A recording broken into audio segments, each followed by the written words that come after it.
Okay, so we're going to go ahead and get started. Again, thank everyone for joining us today. We're going to talk about tax filing made easy, preparing your nonprofit for the May 15th deadline. My name is Melissa and I work on Tax 990.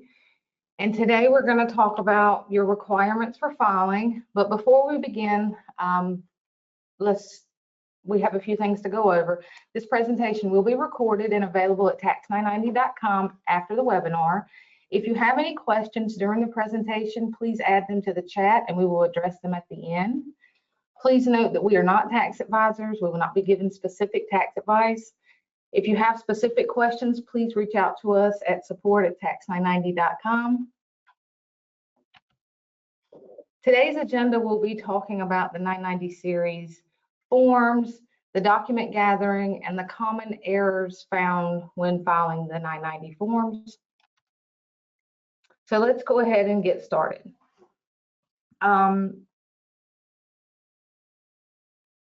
We understand that the tax season is stressful and we aim to help you get through it with ease. May 15th is fast approaching for the calendar year filers. This is the deadline for you to file. And for filers who got an extension for the November deadline, you will also file at this time. The 990 form is the annual information return that most tax-exempt organizations are required to file. It is the most important tax form your nonprofit will file annually. Upon registering your nonprofit, you filed Form 1023 with the IRS to establish your organization as tax-exempt. Filing Form 990 each year allows you to maintain the tax-exempt status. Your Form 990 also serves as a secondary purpose, ensuring transparency and accountability with your stakeholders. Once you file the form, it becomes publicly available, and many nonprofits choose to include this information in their annual reports. So you can choose. The 990 series forms has several different forms. The long form, or the 990, is the more comprehensive form. It is for filers who have gross receipts over $200,000 or their total assets are over $500,000. The 990 EZ is a more simplified version. Organizations can file this with gross receipts of less than $200,000 and their total assets are less than $500,000. The 990N is the most simple form. It doesn't require any financial information. It's only for the information of the entity. And it is applicable for organizations whose gross receipts are typically $50,000 or less. The 990 PF is specifically for private foundations. And you will know if you're a private foundation when you get your determination letter from the IRS. It will specify which form you have to file, if it is the PF, the 990N, the EZ, or the 990. If you are required to file the 990N, which if you have gross receipts less than $50,000, you can always opt to file up. So if you want to get grants or other financial help, sometimes they require you to show your financial information even if it's zero. So you can always file the long form or the EZ if your gross receipts are less than $50,000. However, if you're required to file the 990 long form for gross receipts over $200,000, you cannot file the 990N. We also support the 990T, which is used by tax-exempt organizations for unrelated business income over $1,000. Essentially, this form is used for organizations for unrelated business income for any organization. Before beginning to file your 990, you'll want to create yourself a checklist. So that checklist will include determining which 990 form that you will need to file. As I indicated before, you can find that information on your determination letter, which is given to you by the IRS, and will depend on your gross receipts for the year. You'll also want to gather all your financial records, which includes your expenses, assets, any salaries that you would pay, your board member and government's information, and you'll also want to document any program service accomplishments. This is very important for the program service accomplishments. Once you verify all your information, ensure that your form is filed correctly. You'll want to take a review of it and then get all your signatures that are required, file before your deadline, and keep all the copies of any documents that were needed to file this form.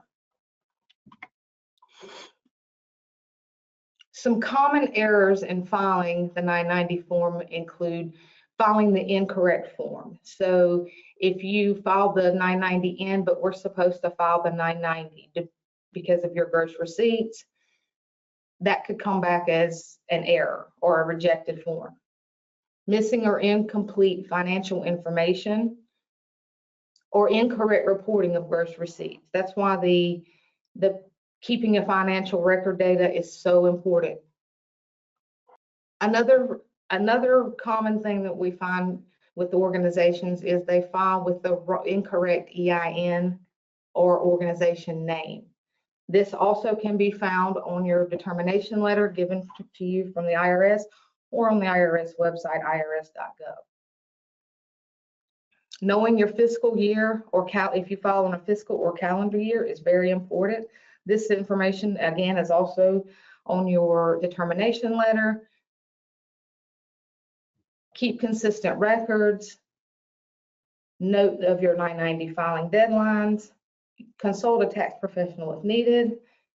All of this will align with your grant reporting if you choose to file for grants. When you file for the 990, many organizations are required to file additional schedules, which provide additional information to the IRS. Tax 990 will auto-populate the applicable schedules based on your information for free. If you do get a rejected form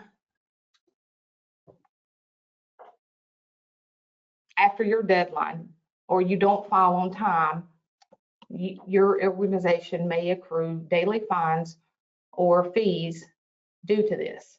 This could also get your organization automatic loss of tax exempt status if you do not file for 3 years. This could damage your organization's reputation.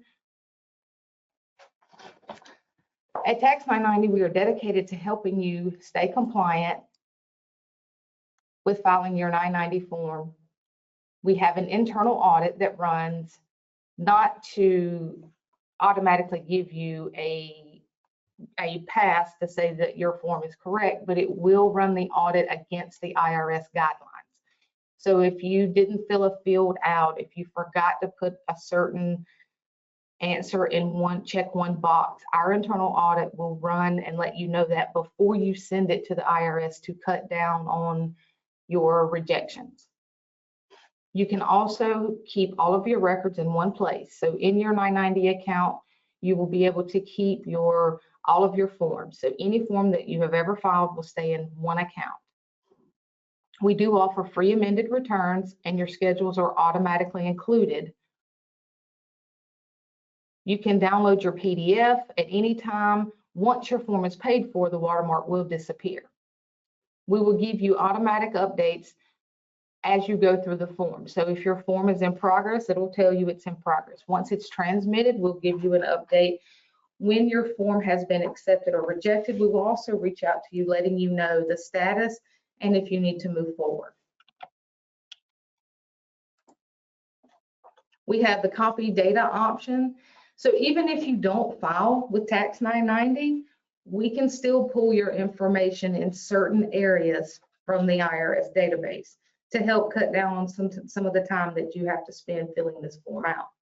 We do offer 2 filing formats, which is form-based and interview-based. Interview-based is for people who don't have any tax experience. It's a question and answer format, and the form-based looks just like the PDF that is sent to the IRS, so it is line by line. We also have a live support team that will be here to support you if you get stuck, you need additional assistance, have questions. You can contact us via phone, chat, or email. With the May 15th deadline fast approaching, proactive preparation is crucial. By understanding your requirements, utilizing available resources, and staying organized, your nonprofit can confidently meet its obligations and avoid penalties, allowing you to focus on your vital mission. We are dedicated to helping you with this. Tax 990 has put a lot of work into providing you with the best resources.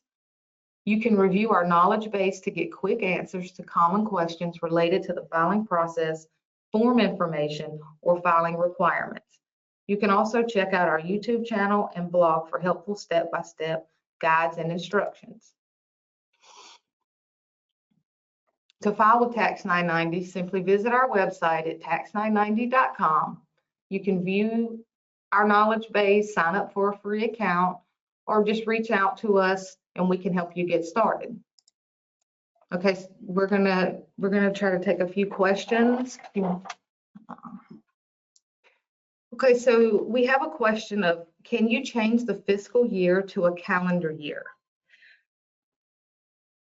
They have been set up as June 30th as the ending date when it should have been December 31st.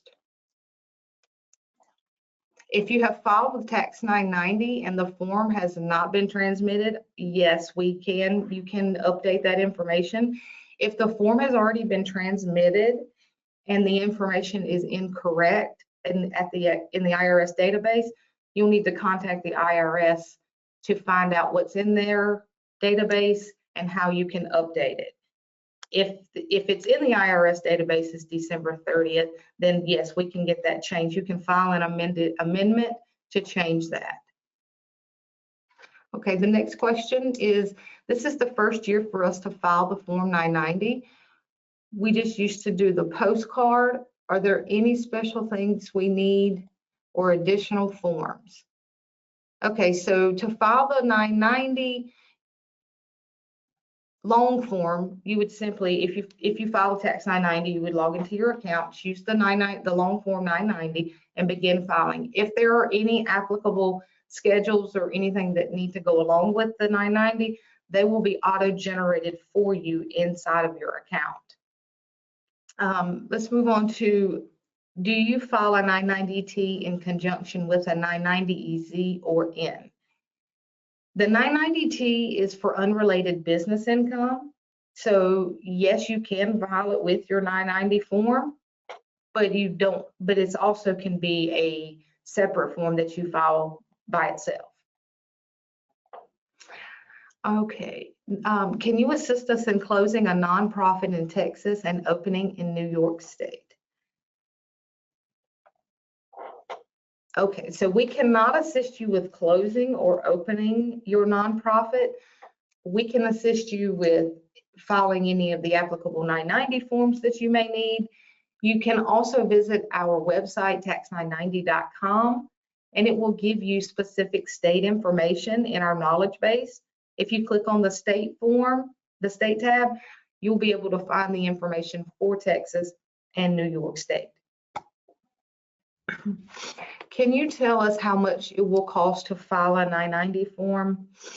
With Tax 990, there is a price associated with transmitting the forms. Having your account, creating the account, using the account, there are no fees.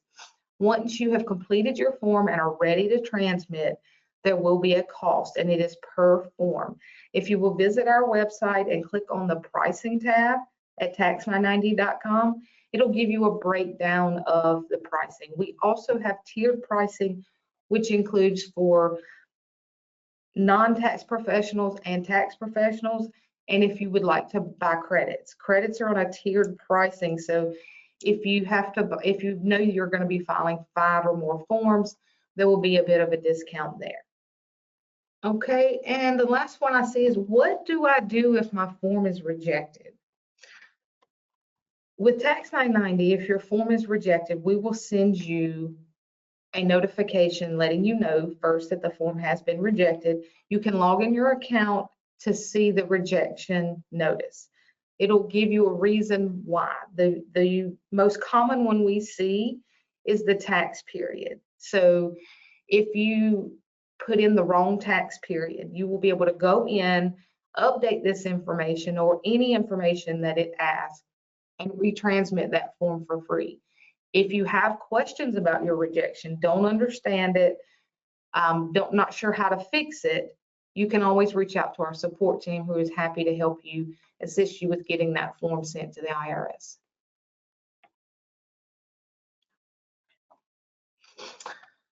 Okay, so that's all the time that we have today.